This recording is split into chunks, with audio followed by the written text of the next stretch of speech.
আমরা ইমাম আল আযম আবু হানিফা বলে চিনি। সবাই বলল, তুমি যে স্রষ্টারে খুঁজে পাও না, আমাদের ইমাম তোমারে স্রষ্টা দেখায় দিবে। সুবহানাল্লাহ পড়েন। সে বলল, ঠিক আছে, তাহলে তোমাদের ইমামরা আসতে বলো। কবে? সামনের জুমাবারে ঠিক ভর দুপুরে, দুপুর 2টার দিকে জুমার নামাজের পরে আমিও আসবো, তোমার ইমামও আসবে, ডিবেট হবে। দেখি আমি স্রষ্টার বিপক্ষে আর তোমাদের ইমাম স্রষ্টার পক্ষে, দেখি কে জিতে যায়। এই ডিবেট দেখার জন্য হাজার হাজার মানুষ এসেছে ইরাকের কুফা নগরীতে। হাজার হাজার মানুষ এসেছে। ওই নাস্তিকও এসেছে যে আল্লাহকে বিশ্বাস করে না, স্রষ্টাকে বিশ্বাস করে। সবাই এসেছে, আসে নাই শুধু ইমাম আবু হানিফা। নাস্তিক কয়, তগো ইমাম ডরাইছে। কি বলে? তোদের ইমাম ভয় পেয়েছে। উনি এসেছেন 1.5-2 ঘন্টা দেরি করে। 1.5 ঘন্টা দেরি করে যখন উনি আসলেন, নাস্তিক বলে, আপনার সাথে কোনো কথা নাই, আপনার তো সময়ের জ্ঞানই নাই, আপনার সাথে কিসের আলাপ? ইমাম আবু হানিফা বললেন, ইনদি উযর, আমার ওজর আছে। কি ওজর? তিনি বললেন, আমি যখন ঘর থেকে বেরোই, আমার বাড়ির সামনে বিশাল এক নদী পড়ে যায়, আর এই নদী পেরোতে আমার নৌকা ব্যবহার করতে হয়। আজকে এসে দেখি নৌকাও নাই, মাঝিও নাই, কিচ্ছু নাই। কিভাবে পার হবো? হঠাৎ দেখলাম নদীর পাশে বিশাল বড় গাছ। গাছটা হঠাৎ এমনি এমনি 2 টুকরা হয়ে গেল। গাছ থেকে বিশাল কাঠের তক্তা বের হয়ে গেল। তক্তাগুলো অটোমেটিক্যালি জোড়া লেগে নৌকা হয়ে গেল। এই নৌকা মাঝি ছাড়া সা করে আমার সামনে চলে এলো।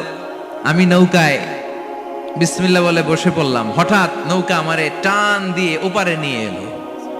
তারপর আমি আপনার এই ময়দানে ছুটে এসেছি। এই যে গাছ কাটা, তক্তা হওয়া, নৌকা হওয়া, মাঝি ছাড়া চলা, এই প্রসেসিং হতে আমার 2 ঘন্টা সময় লেগেছে। I am extremely sorry for that. আনা আসিফ জিদ্দান, আমি দুঃখিত। নাস্তিক নেতা বলে, তোগে ইমাম গাঞ্জা খাইছে। কি খাইছে? তোদের ইমাম মাজনুন, জুন্না আলাই, মাথার তার সিরা নিয়ে যা। ইমাম আবু হানিফা বললেন, ময়দানে আমারে গালি দিলেন কেন? পাগল বললেন কেন? তার সিরা বলে ডাকলেন কেন? মাজনুন শব্দ ব্যবহার করলেন কেন? মার্জিত ভাষা ব্যবহার করতে শিখেন। নাস্তিক বলে, কেমন কথা আপনি বলেন? শিক্ষিত মানুষ, দার্শনিক মানুষ, জ্ঞানী মানুষ, ইমাম মানুষ, কোন মানুষ ছাড়া, করাত ছাড়া বিশাল বড় বড় গাছ কাটা যায় নাকি? মিস্ত্রি ছাড়া তক্তা বানানো যায় নাকি? মিস্ত্রি ছাড়া তক্তা জোড়া লাগে এমনি এমনি নৌকা হয় নাকি? মাঝি ছাড়া পানিতে নৌকা চলে নাকি? ইমাম আবু হানিফা বললেন, now you are on the right track. এই তো লাইনে আসছেন আপনি। এই লাইনে আনার জন্যই তো এত গল্প, লাইনে আনার জন্যই তো এত স্টোরি আমি মেক করলাম। আপনার কথা থেকেই যদি ধরি, করাত ছাড়া গাছ কাটা যায় না, এমনি এমনি তক্তা হয় না, এমনি এমনি নৌকা হয় না, মাঝি ছাড়া নৌকা এমনি এমনি চলে না, তাহলে আকাশ কেমন করে এমনি এমনি হলো? জমিন কেমন করে এমনি এমনি হলো? দ্বীপ প্রহরের জলজলে সূর্যটা কেমন করে কিরণ দিল এমনি এমনি? আল্লাহু আকবার! কেমন করে নবমণ্ডল ভূমণ্ডল সৃষ্টি হলো? কেমন করে দিন শেষে রাত্রি আসে, রাত্রি শেষে দিন আসে? ওইটা যদি এমনি এমনি না হয়, মহাবিশ্বের এই সুন্দর বসুন্ধরার সব কিছু কেমন করে এমনি এমনি হয়? নাস্তিক কয়, হায় হায়, আসলেই তো আমি একটা উল্লুক্কা পাঠা, আসলেই তো আমি হাদারাম, এইভাবে তো ভেবে দেখি নাই। আসলে তো এগুলো এমনি এমনি হয় না। Someone is controlling everything in the world. একজন মহা শক্তিধর, মহা এমডি আছে, এমডি ম্যানেজিং ডাইরেক্টর, মহা ব্যবস্থাপক, সব ব্যবস্থাপকদের বড় ব্যবস্থাপক। চিৎকার করে বলেন, তিনি কে? বিশাল এক ব্যবস্থাপক আছে, তিনি সব কন্ট্রোল করছেন। এতদিন পর্যন্ত আমি বুঝতে পারি নাই, আমারে মাফ করিয়ে দেন আর পড়িয়ে দেন, লা ইলাহা ইল্লাল্লাহু মুহাম্মাদুর রাসূলুল্লাহ সাল্লাল্লাহু। সাইয়েদনা ইমাম আবু হানিফার হাতে হাত রেখে শাহাদা বাক্য পাঠ করেছে। সুবহানাল্লাহ পড়েন। ঝিনুকের ভেতর লুকিয়ে থাকে যেমন মতি, ঝিনুকের ভেতর লুকিয়ে থাকে যেমন মতি, কালমা শাহাদাতে আছে আল্লাহর জ্যোতি, কালমা শাহাদাতে আছে আল্লাহর জ্যোতি। সুবহানাল্লাহ পড়েন। এই জ্যোতি যার হৃদয়ে একবার টাচ করে, তার জন্য জান্নাতকে খুলে দেয় কে? এজন্য এই সূরা পড়লে নাস্তিকরা নাস্তিক থাকবে না। নাস্তিকদের জন্য এখানে আল্লাহ মেডিসিন দিয়েছেন, কিছু ডোজ দিয়েছেন। আলহামদুলিল্লাহ পড়েন। এই সূরা থেকে আমরা কিছু সময় কথা শুনবো। শুনতে রাজি আছেন তো? সূরার নাম চিল্লায় বলেন, কি নাম? মুলক। মুলক মানে কি? মুলক মানে রাজত্ব, মুলক মানে ক্ষমতা, মুলক মানে পাওয়ার। মুলক মানে কিংডম, মুলক মানে সভরেন্টি। সুবহানাল্লাহ পড়েন। রব্বুল আলামিন বলেন তাবারাকাল্লাযী বিয়াদিহিল মুলকু ওয়া হুয়া আলা কুল্লি শাইইন কাদির। সুমহান সেই সত্তা যার হাতে ক্ষমতা আর তিনি সব বিষয়ে ক্ষমতাশীল। সুবহানাল্লাহ। তাবারাকাল্লাযী বিয়াদিহিল মুলক, মহামহিম সে সত্তা, সুমহান সে সত্তা, বিয়াদিহিল মুলকু, যার হাতে ক্ষমতা। ক্ষমতা কার হাতে? চিৎকার করে বলতে হবে, কার হাতে? নাকি আমাদের হাতে, না সরকারের হাতে, পুলিশের হাতে, র্যাবের হাতে, মাশরাফির হাতে, হিরো আলমের হাতে? ক্ষমতা কার হাতে? ক্ষমতা শুধুমাত্র একজনের হাতে। চিল্লায় বলেন, তিনি কে? আল্লাহর হাতে ক্ষমতা। আর তিনি হচ্ছেন সকল ক্ষমতার উৎস, centre of the all powers. সব ক্ষমতার উৎস কে? নাকি জনগণ? আমরা কিন্তু এটাই শিখি, দেশে আমাদেরকে রাষ্ট্রীয়ভাবে শিখানো হয়, এটা রাষ্ট্রীয় কুফরি। সকল ক্ষমতার উৎস জনগণ নয়, সকল ক্ষমতার উৎস কে? উনি ক্ষমতার উৎস, তিনি ক্ষমতাশীল, মহা ক্ষমতাধর। তার ক্ষমতার সাথে কারো তুলনা হয় না। আমাদের কি ক্ষমতা আছে? কথা বলেন। বল্লা পোকার কামড় খাইছেন? হ্যাঁ, মৌমাছি কামড়াইছে? মৌমাছি কামড়াইলে চিল্লাচিল্লি শুরু করে, তো কি ক্ষমতা আছে আপনার? বল্লা কামড় মেয়েরা দেয় দৌড়, ওটা ধরে যে মার মইটাও পারি না। কুত্তায় কামড়াইলে আমরা কুত্তারে কামড়াইতেও পারি না। কথা বলেন। আমরা নাকি ক্ষমতার মালিক। পিছন থেকে কেউ যদি বলে হুজুর সাপ, মজা করে বলছি, এতই ভয় পাইছে। আসলে যদি ফাঁস করে আসতো সব দৌড়। স্লোগান দেওয়ার বেলায় লিল্লাহে তাকবীর, আল্লাহু আকবার, আমার ভাই তোমার ভাই, কাপায় ফেলামো নামায় ফেলামো। কথা বলেন। আর যদি পেছন থেকে কেউ আওয়াজ করে বলে সাপ, দৌড়। আপনারা কি দৌড় দিবেন? আমরা এদিক দিয়ে দৌড় দিব। কথা কন।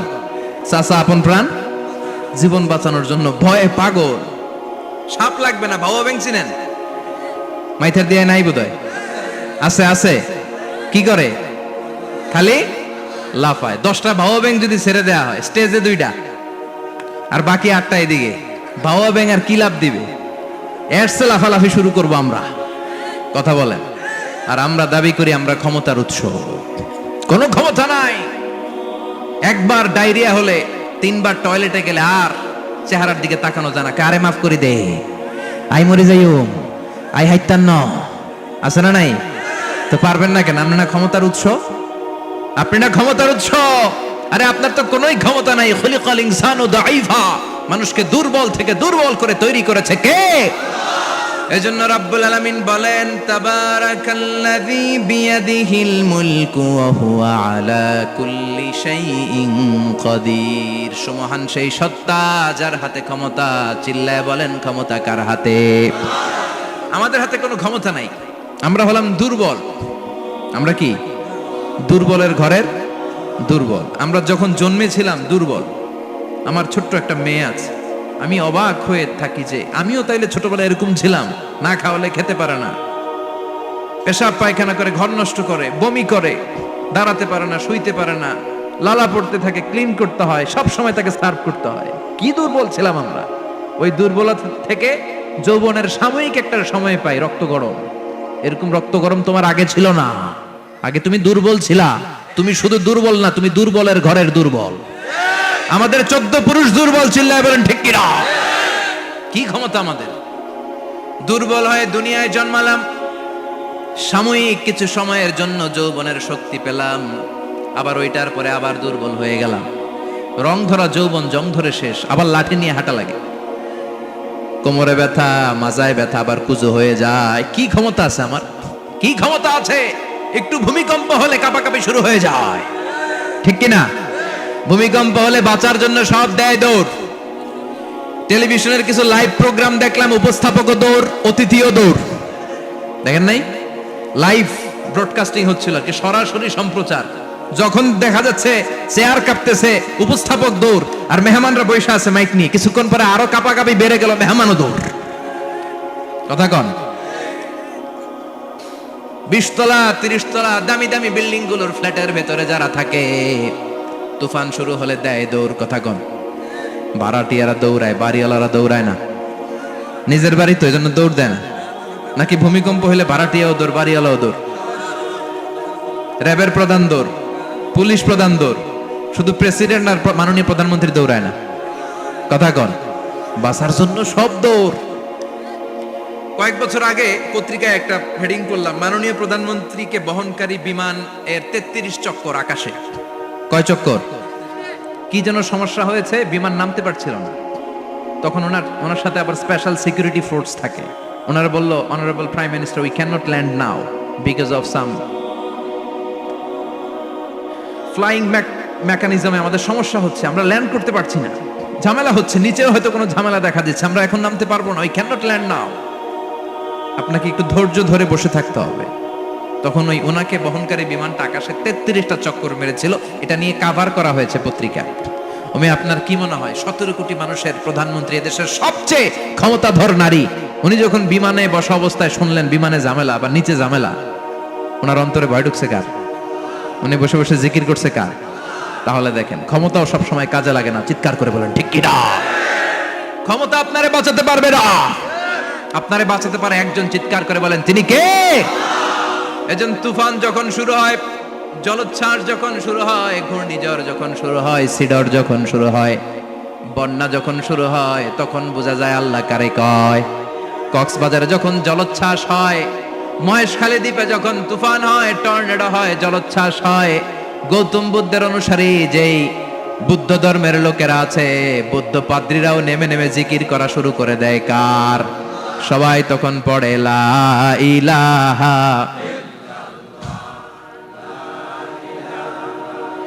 লা ইলাহা ইল্লাল্লাহু মুহাম্মাদুর রাসূলুল্লাহ সাল্লাল্লাহু আলাইহি ওয়াসাল্লাম। বিপদে পড়লে বোঝা যায় আল্লাহ কারে কয়। আমি একবার বিপদে পড়ছি, বরিশাল গিয়েছিলাম, বাসে ফিরে আসতেছি লঞ্চে, ওই লঞ্চে তুফান হয়েছিল। তখন বুঝলাম যে কি ভয়ঙ্কর অবস্থা।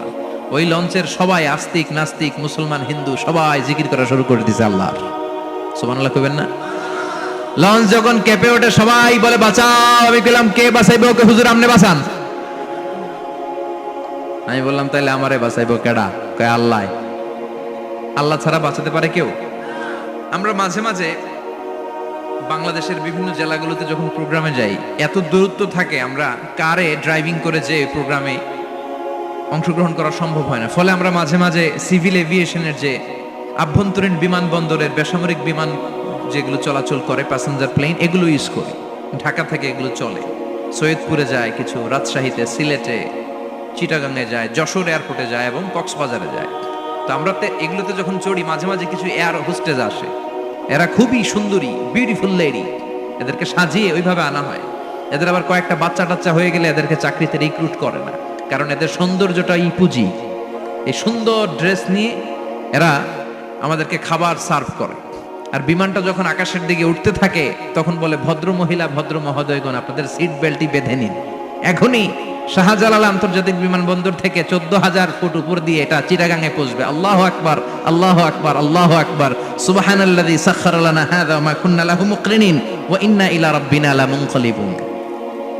দেখতে সুন্দরী, লিপস্টিক মেরে, ডিজাইন করে, মেকআপ নিয়ে, সুটেড বুটেড হয়ে এসেছে, কিন্তু যখনই বিমানটা 14,000 ফিট উপরে ওঠে, তখন তার মুখ দিয়ে বেরোয় আল্লাহু আকবার। কারণ সেও ভালো করে জানে এই 14,000 ফিট উপরে আমার আব্বা নাই, আমার আম্মা নাই, মাননীয় প্রধানমন্ত্রী নাই, পুলিশ নাই, র্যাব নাই, এই হাওয়ার উপরে বিমানটা চলে, ওখানে কেউ আমারে বাঁচাতে পারে না, একজন ছাড়া। চিল্লায় বলো তিনি কে? তখন তারাও বাধ্য হয়ে পড়ে আল্লাহু আকবার। তাহলে বোঝা গেল আমাদের কোনো ক্ষমতা টমতা কিচ্ছু নাই, আসল ক্ষমতার মালিক একজন। চিল্লায় বলেন তিনি কে? সে আল্লাহ বললেন তাবারাকাল্লাযী বিয়াদিহিল মুলকু ওয়া হুয়া আলা কুল্লি শাইইন কাদির। সুমহান সেই সত্তা যার হাতে ক্ষমতা। ক্ষমতা কার হাতে? সব ক্ষমতার মালিক আল্লাহ। তবে আমাদেরকে আল্লাহ কিছু ক্ষমতা দিয়েছে, এটা লিমিটেড। এটা কি? যেমন এই যে মাননীয় প্রধানমন্ত্রী ওনার দল নিয়ে, বাংলাদেশ আওয়ামী লীগ নিয়ে যে ক্ষমতায় আসলেন, কয় বছরের মেয়াদে? কোন কোন দেশে ক্ষমতায় আসে 10 বছরের মেয়াদে, আছে না নাই? আল্লাহ আসছে কয় বছরের মেয়াদে? 30 বছর, 40 বছর। আল্লাহর ক্ষমতার মেয়াদ 100 বছর। এরপরে রিনিউ করা লাগবে। এটা কথা বলেন। আল্লাহ বলেন হুয়াল আউয়ালু ওয়াল আখিরু ওয়াল যাহিরু ওয়াল বাতিন ওয়া হুয়া বিকুল্লি শাইইন আলিম। আমি প্রথম, আমি শেষ, আমি প্রকাশ্য, আমি গোপন। ঠিক কিনা? প্রথমে আল্লাহ আল্লাহ, শেষেও আল্লাহ আল্লাহ, আকাশে আল্লাহ আল্লাহ, জমিনে আল্লাহ আল্লাহ। সবাই পড়েন, প্রথমে আল্লাহ আল্লাহ, শেষেও আল্লাহ আল্লাহ, আকাশে আল্লাহ আল্লাহ, জমিনে আল্লাহ আল্লাহ। নিখিল জাহান গায়ে গুণগান তার নামে গায়, আমরাও গাহি তাআলা হামদে বারি তাআলা, হামদে বারি তাআলা, হামদে বারি তাআলা। সুবহানাল্লাহ পড়েন। আল্লাহ বলে আমার ক্ষমতা তোদের মতো 5 বছরের মেয়াদে না, 10 বছরের মেয়াদে না, 20 বছর 30 বছরের মেয়াদে না, আমি চিরকালের জন্য ক্ষমতার চেয়ারে বসা। চিরকালীন মেয়াদ, সৃষ্টির সূচনার আগ থেকে তিনি আছেন, অনাদিকাল পর্যন্ত তিনি থাকবেন। তার ক্ষমতার মেয়াদ আনলিমিটেড মেয়াদ। চিৎকার করে বলেন ঠিক কিনা? আবার পৃথিবীর অনেক দেশে দেখবেন ডেমোক্রেটিক সিস্টেমে, আমাদের দেশেও তো গণতান্ত্রিক সিস্টেমে ভোটাভুটির মধ্য দিয়ে ক্ষমতায় আসে না, যাদেরকে ভোট দেওয়া হয় বেশি তারা ক্ষমতায় চলে যায়। আল্লাহ তো ভোটে আসছে ক্ষমতায়, কথা কন তো কেমনে আসছে? কারচুপি করে। কথা বলেন। আল্লাহ ভোটে আসা লাগে নাই, কেউ তাকে ভোট দেওয়া লাগে না। আবার অনেক দেশে আছে মোনার্কি সিস্টেম, রাজতন্ত্র, রাজার পোলা রাজা, আল্লাহর বাপ ছিল রাজা, এই জন্য আল্লাহ রাজা। কথা বলেন না, আল্লাহ রাজতন্ত্রের সিস্টেমেও আসে নাই। আবার অনেক দেশে আছে ডিক্টেটরশিপ, একবার ক্ষমতা পাইলে মাগার চেয়ার ছাড়ে না। আছে না নাই? 20 বছর 30 বছর চলতেই থাকে, আছে না নাই? আল্লাহ কি এই সিস্টেমে আসছে? আল্লাহর ক্ষমতার সাথে পৃথিবীর কারো ক্ষমতার কোনো মিল নাই। চিৎকার করে বলেন ঠিক কিনা? আবার অনেক দেশে কোয়ালিশন করে ক্ষমতায় যেতে হয়, জোট করে। জোটের রাজনীতি এ দেশে আছে না নাই? 4 দলীয় জোট, 10 দলীয় জোট, 14 দলীয়, 18 দলীয়, 20 দলীয়, মহাদলীয়, মহাজোট, সামনে হবে মহাজোট। কথা ঠিক কিনা বলেন? তো আল্লাহ কিরকম জোট করে আসা লাগছে? কথা বলেন। তার মানে আল্লাহর ক্ষমতা আমাদের ক্ষমতা এক নয়। আবার পৃথিবীর অনেক দেশে গণ অভ্যুত্থানের মাধ্যমে অনেককে ক্ষমতা থেকে নামানো হয়। ঠিক কিনা? গণ অভ্যুত্থান হয় না, সেনাবাহিনীরা কু করে না, মিলিটারি কু করে ক্ষমতা থেকে নামায়। তো আমরাও যদি আল্লাহর বিরুদ্ধে একটা আন্দোলন করি, আল্লাহ তো নেমে যাবে, নামানো যাবে না? আচ্ছা আমরা পারলাম না, জিনেরা যদি আমাদের সাথে যোগ দেয়, মানুষ জিন ভাই ভাই, আল্লাহর রক্ষা নাই।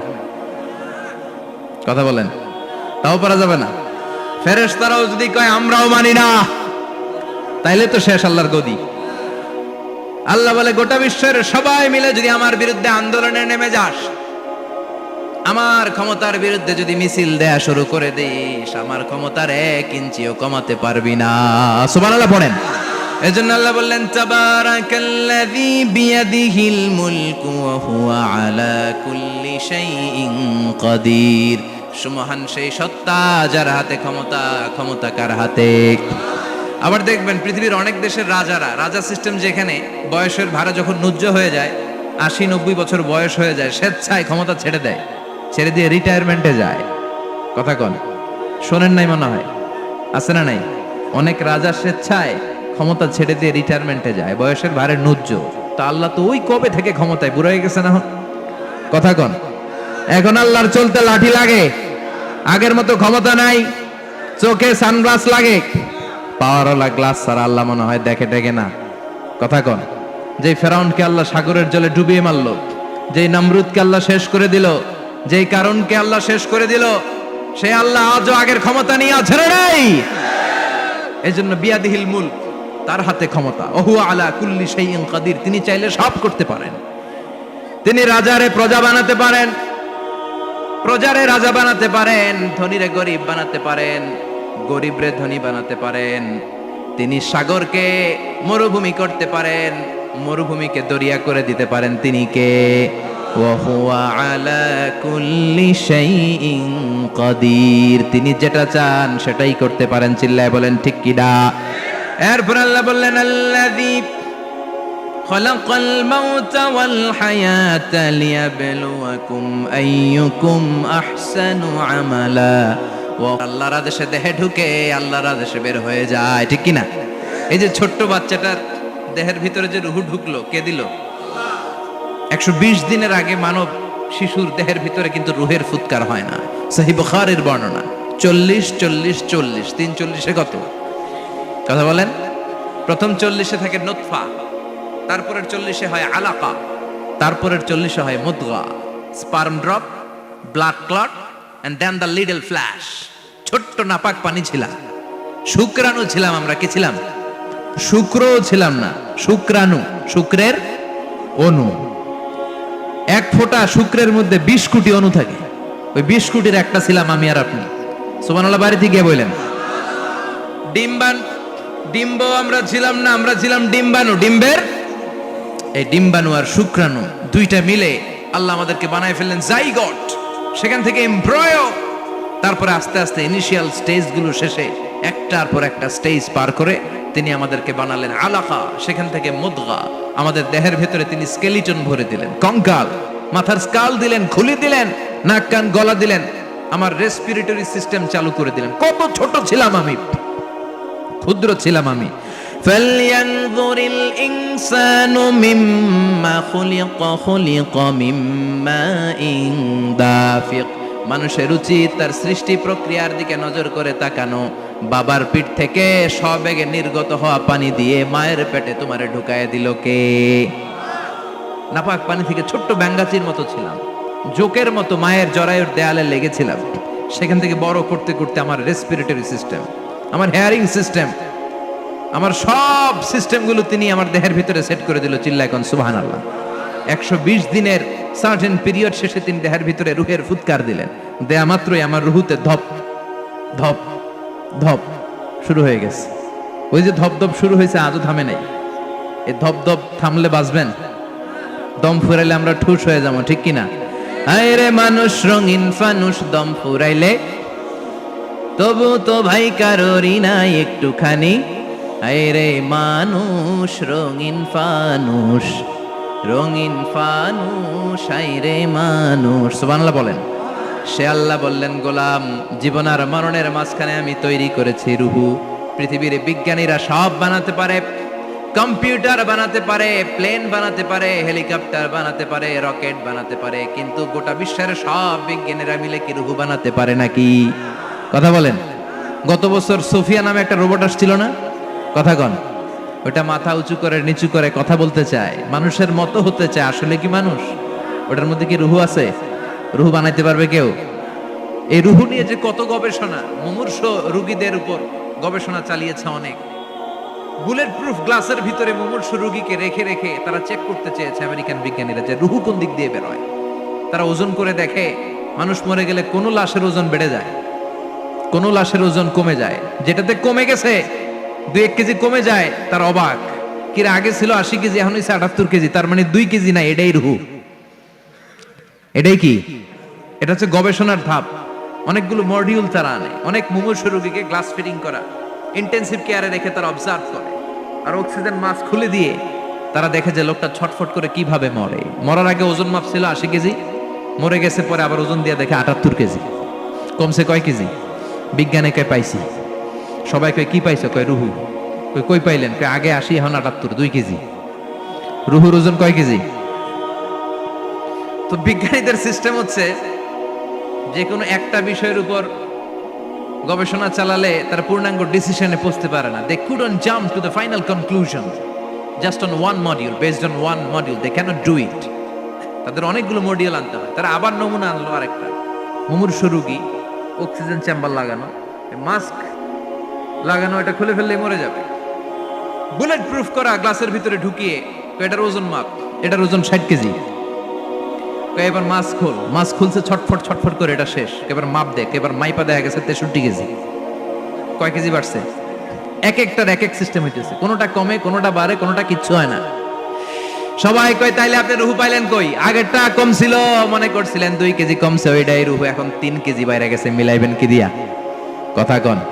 আল্লাহ ডেকে বলে, গোলাম কিয়ামত পর্যন্ত একটার পর একটা মুমূর্ষু রোগীকে বুলেট প্রুফ গ্লাসের ভেতরে ঢুকাতে পারবি, গবেষণা করতে পারবি, মাগার রুহু খুঁজে পাবি না। চিল্লায় বলেন ঠিক কিনা? কারণ এই রুহুর মালিক কে? সে আল্লাহ বললেন, আল্লাযী খালাকাল মাউতা ওয়াল হায়াতা লিয়াবলুয়াকুম আইয়ুকুম আহসানু আমালা। জীবন আর মৃত্যু বানালাম তোমাদেরকে পরীক্ষা করার জন্য। পরীক্ষা আছে না নাই? গোটা দুনিয়াটাই পরীক্ষা। আল্লাহ যারে পছন্দ করে বেশি তার পরীক্ষাও। আসাদুন নাসি বালাআন আল আম্বিয়া। এই পৃথিবীতে আল্লাহ সবচেয়ে বেশি বালা মুসিবত দিয়ে পরীক্ষা করেছেন নবীদের। কারণ নবীরা আল্লাহর কাছে কম প্রিয় না বেশি প্রিয়? যেহেতু প্রিয় বেশি, পরীক্ষাও।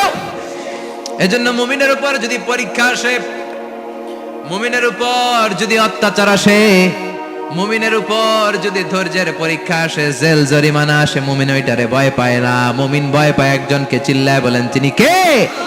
কারণ আল্লাহর ঘোষণা, ওয়ালা তাহিনু ওয়ালা তাহজানু। ঘোষণাটা কার? ভয় নাই, তোদের চিন্তা নাই। আনতুমুল আ'লাউনা ইন কুনতুম মুমিনিন। তোমরাই বিজয়ী হবা যদি মুমিন হও, যদি মুমিন হও।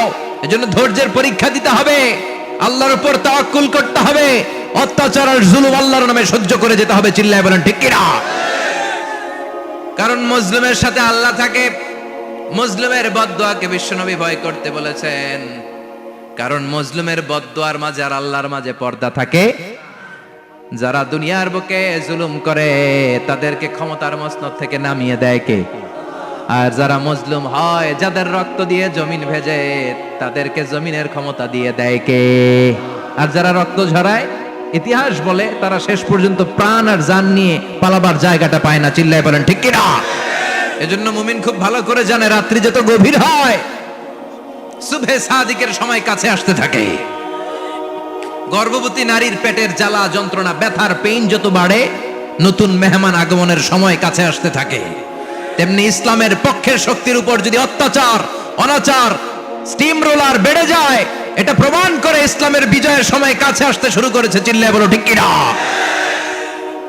এজন্য রাব্বুল আলামিন ডেকে বলেন, গোলাম লিয়াবলুয়াকুম আইয়ুকুম আহসানু আমালা।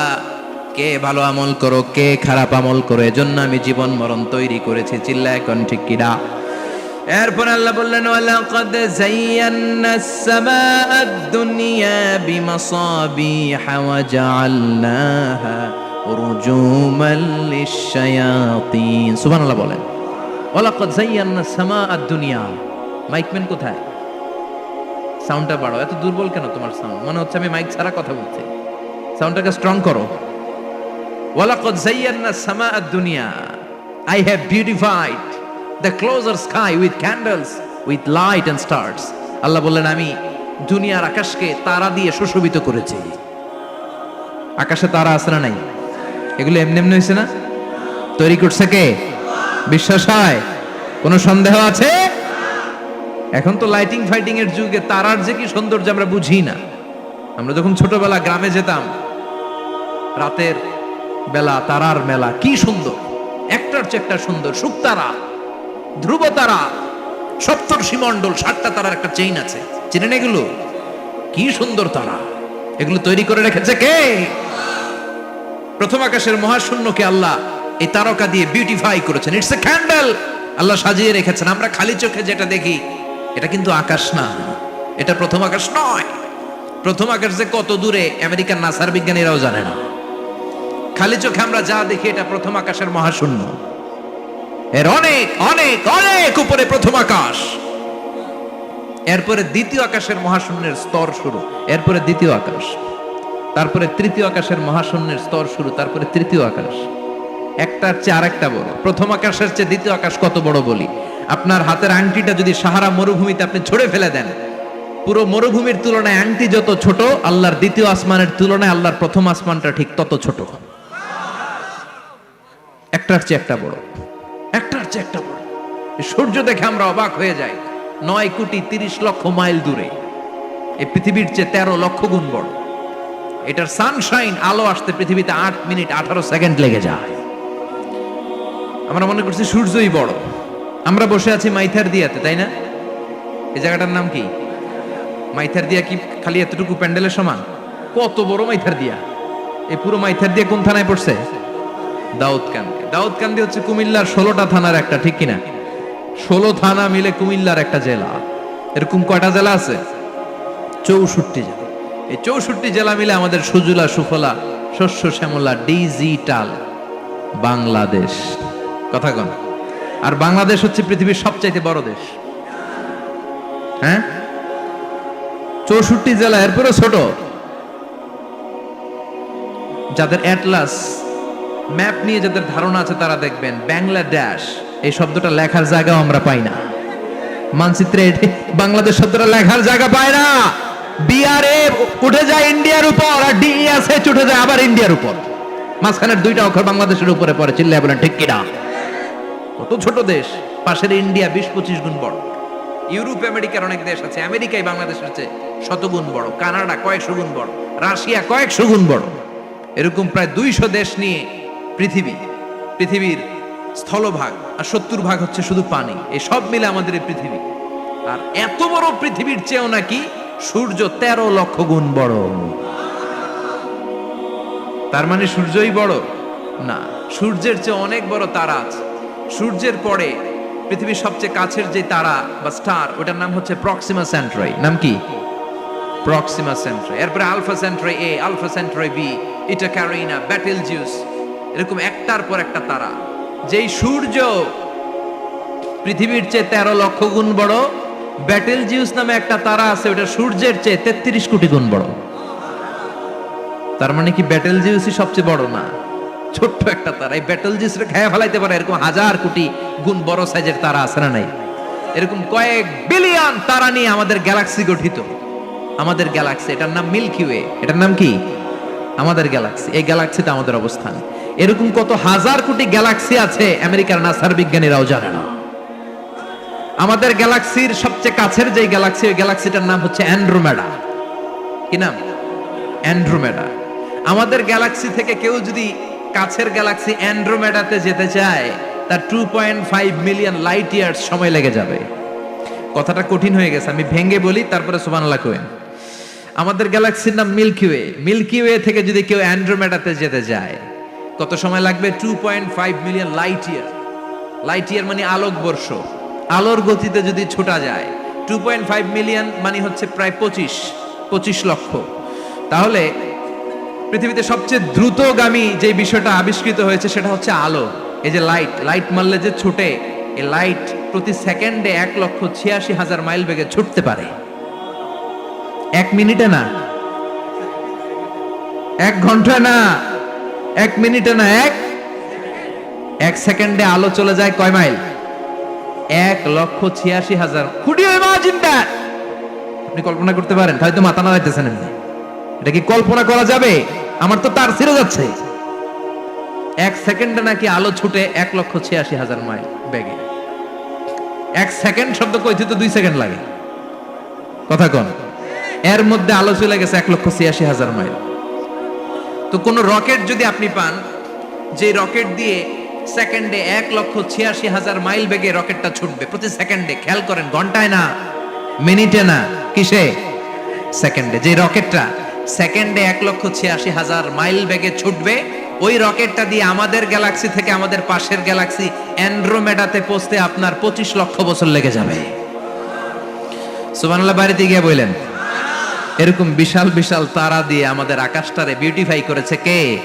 এজন্য আল্লাহ বললেন, ওয়ালাকাদ যায়্যানাস সামাআদ দুনিয়া বিমাসাবিহা ওয়া জাআলনাহা রুজুমাল লিশ-শায়াতিন।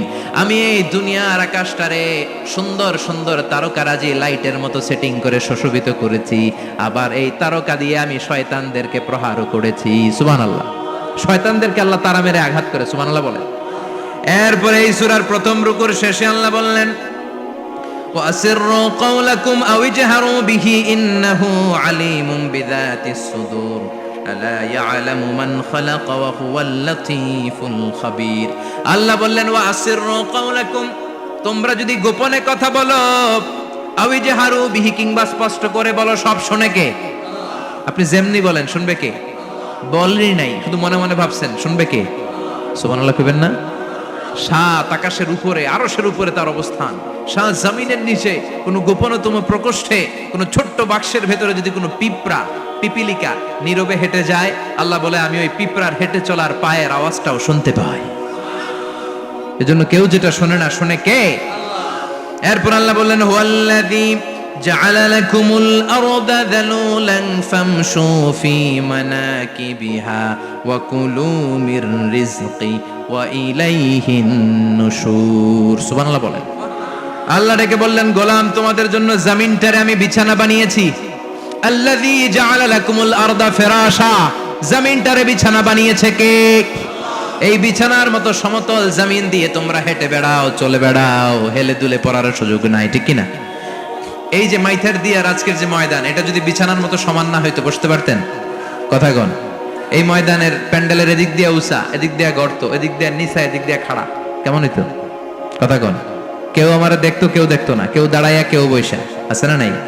কিন্তু জমিনটারে সমতল বানালো কে? আপনি যদি বিমান থেকে যদি আপনি দেখেন, বিমানের গ্লাস দিয়ে জানলা দিয়ে যদি আপনি নিচের দিকে তাকান, আপনি দেখবেন মনে হবে পুরো জমিনটাকে আল্লাহ সবুজ কার্পেট দিয়ে কার্পেটিং করে রেখেছে। এই সৌন্দর্য দিয়েছে কে? আবার রব্বুল আলামিন বলেন জমিনটারে সমান দেখে, কার্পেটিং দেখে মনে করো না তোমরা বেঁচে গিয়েছো। আমার দেয়া বিধান আমার জমিনে যদি কায়েম করতে না পারো, এই কার্পেটিং করা জমিনের ভেতরে আযাব আছে না নাই? এই পুরো জমিনের ভেতরে আছে আগুন আর আগুন। আগ্নেয়গিরির অগ্নুৎপাত জ্বালামুখে বিস্ফোরণ করে দিয়ে গোটা বিশ্বটারে মুহূর্তে মেসাকার করে দিতে পারে কে? এজন্য আল্লাহ ডেকে বললেন গোলাম আমিনতুম মান ফিস সামাই আন ইয়াখসিফা বিকুমুল আরদা ফাইযা হিয়া তামুর। তোমরা কি ভেবেছো নাকি বেঁচে যাবা? আমি চাইলেই পুরো জমিনটারে কাঁপিয়ে দিতে পারি। আয়াখসিফা বিকুমুল আরদ, খাসাফ মানে ল্যান্ডস্লাইড। খাসাফ মানে কি? ল্যান্ডস্লাইড, ভূমিধস, ভূকম্পন, আর্থকোয়েক, আছে না নাই? বাংলাদেশে তো ভূমিকম্প হয় না, না? টের পাইছেন? মাঝে মাঝে মাঝরাতে হয় না? 3টার দিকে নিজেই দৌড় দিব না বাচ্চারা লইয়া দৌড় দিব, লুঙ্গি পইরা দৌড় দিব না লুঙ্গি ছাড়া দৌড়াম? কথা কর। এই ভূমিকম্প আছে না নাই? আল্লাহ বলে মনে করো না জমিনটা সমতল, কার্পেটিং করে দিয়েছি। এই কার্পেটিং এর ভিতরেও আগুনের দলা আছে না নাই? আবার আল্লাহ বললেন আমিনতুম মান ফিস সামাই আন ইউরসিলা আলাইকুম হাসিবা। নিচে যেমনি কার্পেটিং করা জমিনের ভেতরে অগ্নুৎপাত রেখে দিয়েছি, মাথার উপর থেকে আযাব দেওয়ার সুযোগ আছে না নাই? চাইলে আল্লাহ অগ্নি বৃষ্টি দিতে পারে, আগুন বৃষ্টি দিতে পারে, ঠান্ডার বজ্রপাত দিতে পারে। আপনারা লূত আলাইহিস সালামের কওমের নাম শুনেছেন? তারা হোমোসেক্সুয়ালিটি, সমকামিতা করত। ফলে আল্লাহ তাআলা বিশাল এক চিৎকার মেরে সাইয়েদনা জিবরাইলের মাধ্যমে পুরো জমিনটারে শেষ করে দিলেন। ফাজআলনা আলিয়াহা সাফিলাহা ওয়া আমতারনা আলাইহিম হিজারাতাম মিন সিজিল। তাদের অপকর্মের কারণে জর্ডানের ওই এলাকাটাকে আল্লাহ বললেন জিবরাইল এলাকাটারে হাতে তুলে নে, আকাশের উপরে তুলে পুরো এলাকা সহ মানুষ সহ জমিনের মধ্যে গেড়ে দে। জমিনের নিচের মাটি উপরে নিয়ে গেল কে? উপরের মাটি নিচে নিয়ে গেল কে? পুরো জায়গাটা এখন ডেড সি হয়ে গেছে। কি সি? ডেড সি নাম শুনেন নাই বোধহয়? আজকে শুনে রাখেন, এটারে বলে মৃত সাগর। এটা গজবের জায়গা, ওখানে মানুষও ডুবে না। লবণের ডেনসিটি, সল্টের ডেনসিটি এত হাই, এই পানির মধ্যে এত গজব, এর মধ্যে কোনো মাছ জন্মায় না, চিংড়ি জন্মায় না, কাঁকড়া জন্মায় না, ব্যাং হয় না, শ্যাওলা হয় না, কিচ্ছু বাঁচে না। এটা গজবের জায়গা। চিল্লায় বলেন ঠিক কিনা?